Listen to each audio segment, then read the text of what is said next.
Hello everyone, Nadezhda here, and today we are going to learn about scheduling and tagging parts. In the previous video, I have taught you how to create parts, how to separate them in layers, and how to divide them into panels. And today's lesson is going to be a continuation of that. We are going to learn how to tag them and how to schedule them. So let's start. First we go to the wall tool and we choose one wall from the library. You can either choose one from the library or you can create your own. In my case, I'm going to choose one from the library and I'm just going to draft one wall.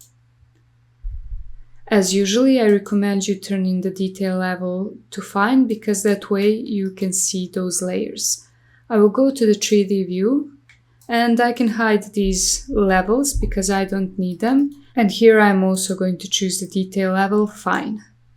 Next, I'm going to select my wall, and this part is shown in detail in my previous lesson, and I'm going to leave the link below in the description so you can click on that lesson to check out the detailed process of creating parts. But we are going to continue it today as well, though not in so much detail. I'm going to select this wall and I'm going to click on Create Parts tool. And as you can see, now we see the layers in our walls and we can select them. I'm just going to make my wall a little bit shorter so it can look better in the 3D view. So we have this 3D view and we want to tag each of these parts. In order to do that, you first have to lock this view. You basically find the angle of the 3D view that you like and then you click lock because that way you will not be able to rotate it anymore, but it is necessary to do so because Revit will not allow you to tag anything without locking it. So I click on this little house icon and then I say save orientation and lock view. We give the name to our view and I will just call it test view. And click OK. So now anymore you cannot rotate your 3D view. You can see by navigation cube that it's locked and now we can start tagging. But before that we should assign the parameters that we are going to tag. So to this wall I'm just going to find the mark parameter and I'm going to call it, for example, L1 as in layer 1. Not very creative, but it is the first thing that came to my mind. So here I assign the L2 mark, L3. Basically, I'm just adding them parameters so I can tag them and later I can schedule them. I have duplicated this one, so I will say L4 and then L5.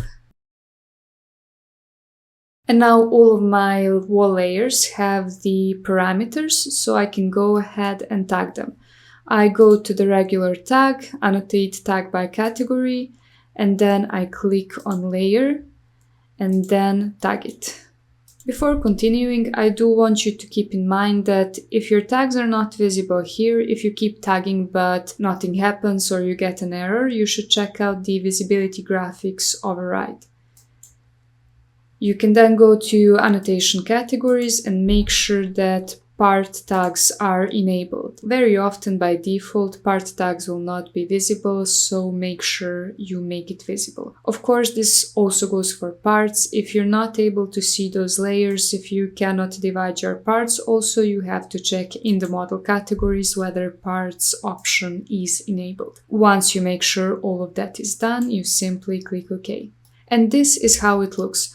Of course, this tag obviously does look a little bit oversized, so I'm going to go to Edit Family option and I'm just going to make these lines a little bit tighter. I'm just going to move them, let's say, by 15 millimeters on each side so they can look a little bit better in my view.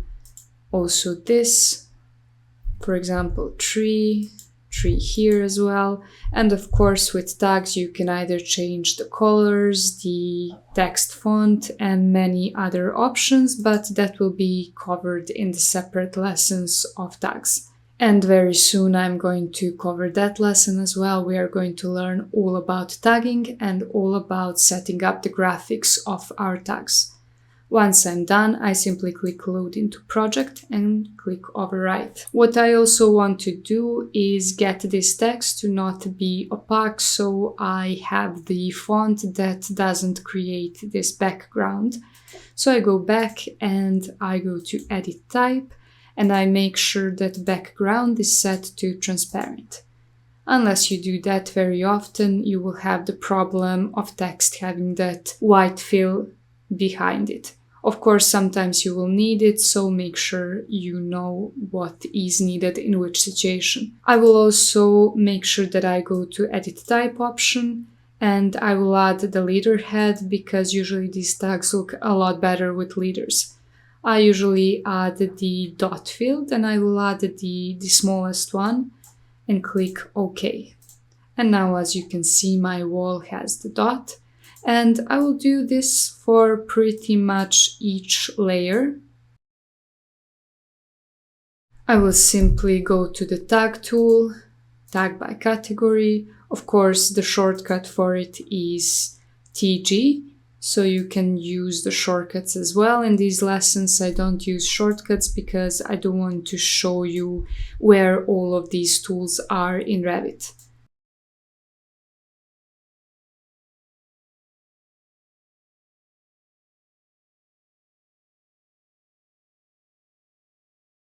And this is it. This is how our wall is tagged. I will just change the display option to textures so it looks a little bit better. And this is how it looks in the end. Of course, you will have many other graphical options. It can look in many ways. These tags can look differently, but I wanted to show you what your options are with parts. Next thing we have to learn is how to schedule them.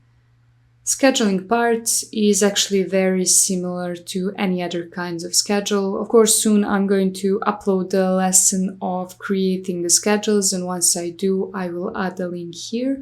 But today we are going to create a simple schedule from parts.